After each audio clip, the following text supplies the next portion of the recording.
Hi, I'm Joe Neighbour from Signal Centre, and this is a market video for Hantec markets. This is the 17th of January. I'm just going to run through a quick overview on some interesting chart patterns and setups on the Nasdaq in the US. Obviously, tech shares have been subject to a fairly uncharacteristic sell-off, you could say, in some areas of the market over the last couple of weeks or so, and that is promoting some questions as to whether or not we are in the process of maybe forming some sort of top in the US tech index, or whether or not we are just being presented with another opportunity to buy the dip.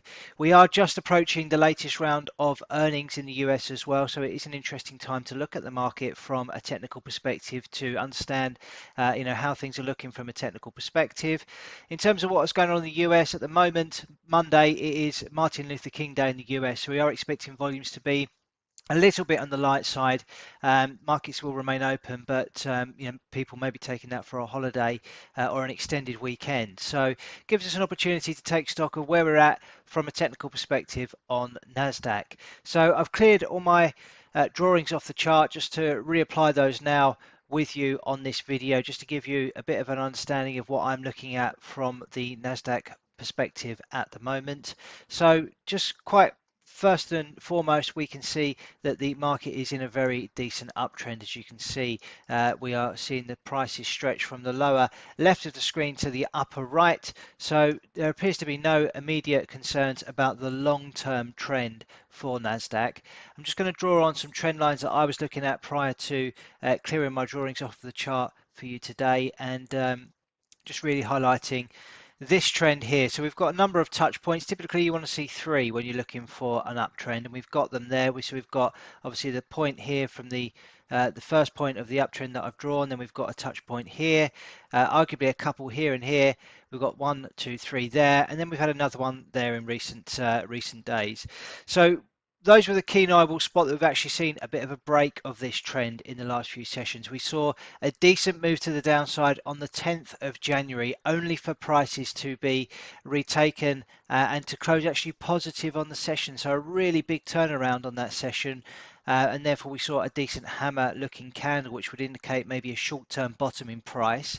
We then saw a decent push to the upside, which topped out just over 16,000 on the Nasdaq, and that was backed up by a fairly swift reversal to the downside. So price action is very choppy at the moment, and this uptrend is being challenged. This is obviously a shorter term uptrend. This only goes back to September 2020, which doesn't sound short term, but if I start scrolling back even further than that on the charts, then we get a real good picture of where the Nasdaq has been previously and how well respected this this uptrend line has been.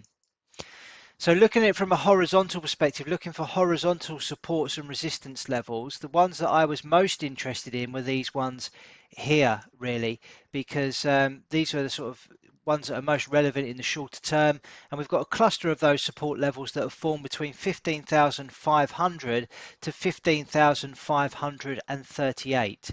Now, as it stands on the daily chart, we haven't seen these levels breached on a closing basis. We've seen them being breached on an intraday basis, and as you can see, we've got these wicks of these candles that protrude below the support line that we've drawn on the chart. But in both instances, we've seen them aggressively retaken. We've seen the buyers step back in and push the prices higher. So in both instances, although we saw moves below the support lines, we saw the close above the support line. And that then led to more buying in the short term on this index. So are we going to see another example of that today? On Friday, we saw the close back above the support line, even though we saw a breach of that support once again. So are we going to see a continuation higher? Well, it's a really interesting point. Yes, we've seen a break of this short-term trend line, or this trend line, should I say, but we've also seen this close above the horizontal supports between 15,500 to 15,538.